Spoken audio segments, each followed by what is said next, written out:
All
right. My name is Nate Manahan. I'm here in Indianapolis, Indiana, and we're going to start a little differently today. Today, the title of our episode is To Micros or Not to Micros, and the person on the other end of the camera that on the other side of Indianapolis doesn't know I'm going to do this, but I'm going to jump in here to my favorite software online, chat.openai.com. It is called ChatGPT. If you're not using it to help you write and learn and grow, you're missing out. We have a whole thing of training going on in May. Just a little me teasing, but how to use AI and all the tools in AI to help you grow your business in the payments world.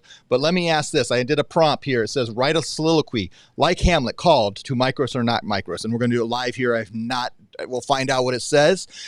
To micros or not micros, that is the question. Whether it is nobler in the mind to suffer the slings and arrows of outrageous fortune by opposing the end of them, to compute to rest no more, and by rest say we end the heartache of thousand natural shocks, the flesh to air, 'tis a consummation. Wow, this thing it's writing a whole soliloquy. It's too much for me to read. But what I love about ChatGPT is now I'm going to switch over because we're talking Micros POS with Mr. Matt Proctor. Not only is he the POS pro, the POS guru, the man, the myth, the legend, but he is also a person that was a general manager of multiple locations that used Micros. This thing's still going on. It is writing like a 6-page essay. I didn't know it'd go that long when I said soliloquy. It's apparently matching Hamlet word by word. Mr. Matt Proctor, how are you, sir? Are you going to answer the question to Micros or not to Micros today? Of course. And to be honest, Nate, I love Micros. Like you said, I used it for years. I trained on it. I programmed on it. It's a great software. I mean, it's built for any type of F&B environment, and they've expanded so far beyond that. Now, they're doing theme parks and hotels. Almost every hotel you go to, is either Micros or some NCR product. And so, their growth worldwide has just been phenomenal over the past. When did you say they started? 50 years ago? 77. 77. Right. 45 years ago. They started in 1977. According to Wikipedia, so I will say that. That's what I read. Mostly, they're usually pretty right on those things. They were acquired by Oracle in 2014, and they really were the beginning leading edge of point of sale, and especially when it was harder, like in the 1990s. Yeah. And we didn't have the cloud options, and everything had to happen to the servers. And we kind of saw restaurants, go from knuckle busters to Micros. That was like they didn't make us, they made a big jump, and that was all they had to option. And even when we started, I remember setting up. Shout out to Gene and Bailey at Nick's Kitchen in Huntington, we set them up with a Micros. It should never need a Micros, that system, but that was kind of what was when I started with PayProTech. There weren't a lot of options. Now we have lots of options. Where does it fit in our options? We've gone over a lot of them in the last couple of weeks. Solido, we've gone over Paradise. What else have we done? We've done hot sauce. My brain goes, I shouldn't. Mint, Solido, Quick, hot sauce. Yeah, we've been going through every one of them. So where does Micros fit in all that, Matt? Oh gosh, it's the creme de la creme, buddy. It's the system that can do any possible thing that a merchant wants. It's so customizable. When I say anything, I mean any integration they want, they can do. And a lot of these POS systems now, they just can't do that. They're very limited. And now, just in the last 15 years, I think there's been, I forget last time I looked at the number, like 1,800 new POS companies have been born just in the last 15 years. I mean, it's crazy, the growth right now in the POS world. And Micros always will be there. They're not going anywhere. And that's because of how well they can do any type of integration, whether it's RMS software for reservation management or it's all the different third-party online integrations. Not a problem. It can do it. It just comes down to price. And the reliability factor is huge. They're not going anywhere. Someone that buys Micros, they're going to have it for the next 20 plus years. It's not an iPad. It's not a tablet, anything like that that's got a 1-year manufacturer's warranty, and then they're looking to replace it or find a different system. They make the commitment. These owners are smart. They want to use Micros. Maybe they've seen it in other places. They want a big, nice, reliable software system. And then they're good. They make the investment. They're good for 20 years. I mean, that's kind of unheard of. In the point is, I would love to say some of our other systems will work for 20 years. I can't say that. I know we have some that have now been going for 8 to 10 years, and that's great. But it's just that long time tenure of Micros is very impressive. So, and the other thing that happens when something exists since 1977 and has been around in the food and beverage industry for that long is that you have loyal enthusiasts who will only want to use Micros. Who are those? What describes those type of people? What are they involved in? And our partners, what can our partners say when they say, "Man, I'm only working with Micros"? What does that mean for our partners? What can they say in that kind of conversation? A lot bundled in there, but. Yeah, you got a lot going on there, buddy. So basically, just don't be scared or intimidated. For years, I feel like our agents were intimidated or scared if they saw Micros or they saw Aloha. A lot of franchises use them. And what's important to know is that we have access to Micros. That's what's great. It can go through EPX Direct. They can even program it to do dual pricing. So all these things where you don't have to be scared of it. Even if they don't want to move from Micros, let's say that you walk in, they have Micros, but they love you. They want you to do the processing now. Maybe they want to switch to dual pricing, which is even better, and they want to add another station. Well, guess what? Our sister department, HMS/CDI Tech, is a licensed reseller of Micros. And unfortunately, my office is not, and that's fine. We've got a lot of other fun systems that we play with and work with. But we have that direct connection that we can go right through HMS, and their group is amazing. And they work with the merchant on demos, pricing, hardware, everything that's needed. It's like having a second POS Pros office, but focused solely on Micros Oracle. And so that's the best thing I can say, Nate. In the past, people just run away if they saw something like that. Either they thought the merchant was never going to move because of the investment they made, or just couldn't work with it. And believe it or not, I've switched a lot of people off of Micros, and that's okay too. If for some reason, the opposite side of the spectrum, it's really old and they just want something newer and, more fancy looking, that's fine too. But, I don't want anybody to be intimidated or scared by Micros. It's a phenomenal system. And, all PayProTech has access to it. Well, and it makes an opportunity that you can walk in with confidence.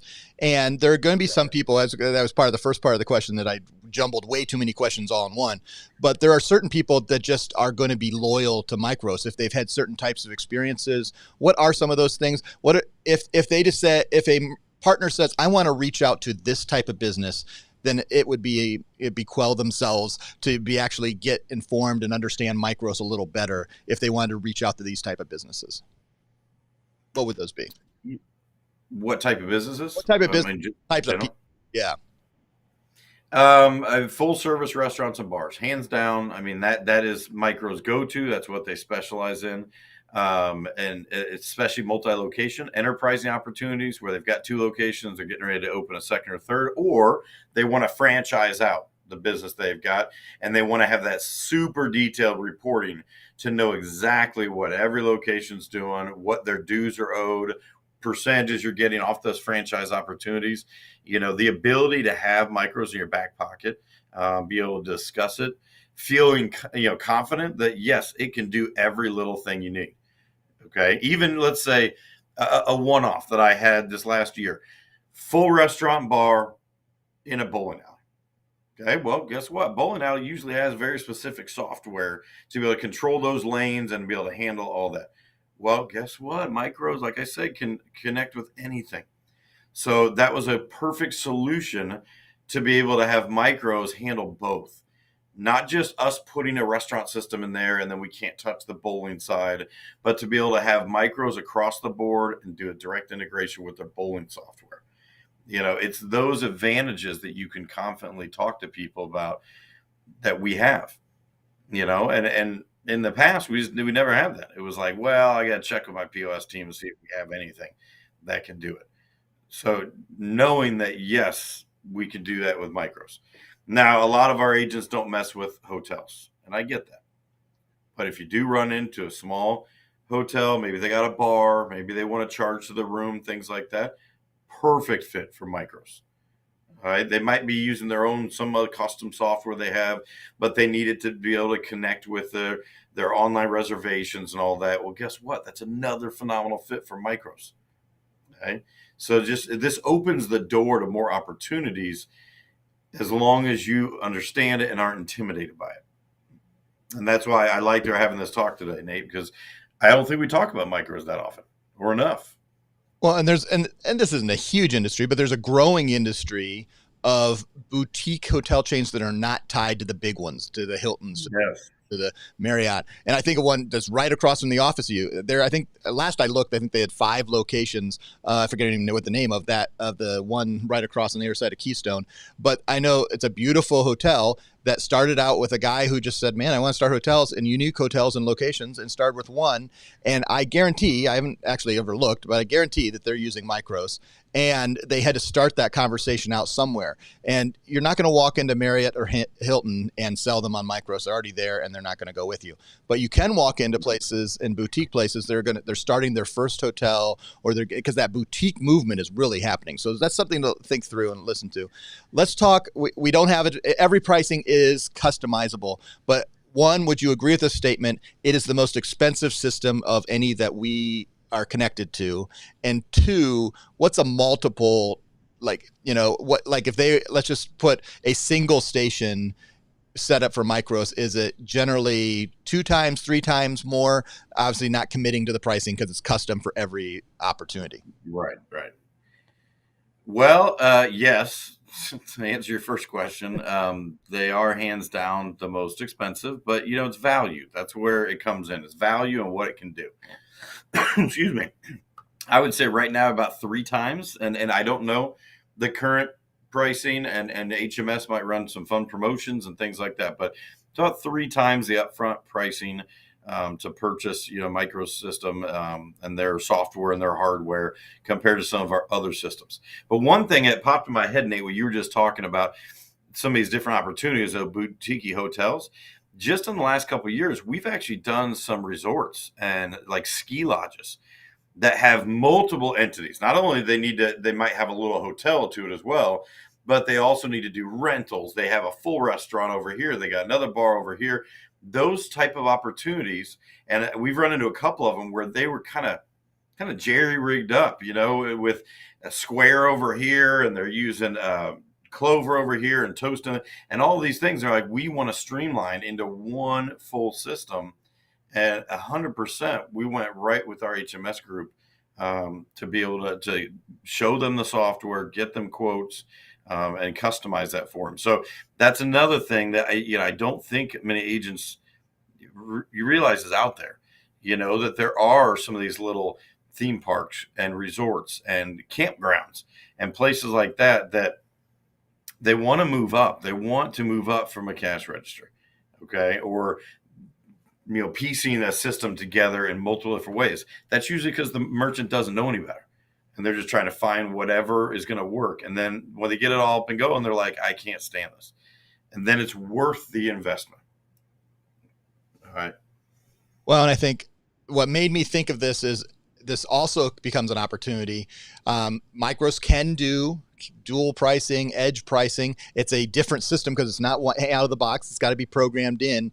But when that comes into, I know, approved I forget how many station restaurant we paid for the equipment, that it was a restaurant coming in. We worked together with a partner, and the margin was enough that we jumped in, very similar to what we did with the POS promotion, but it's coming in and paying for it when the opportunity is there. Don't walk to us and saying I'm pricing somebody, because let me tell you, there are restaurants out there that are priced at interchange 4 and 10 cents, and they are not getting free equipment from us. I'm speaking right in here. I can speak confidently. I never make those decisions, but Danny will absolutely not approve that. But if they move to edge pricing, providing some margin, there's opportunities in Micros. And this was a restaurant that already is a new location of a multiple chain.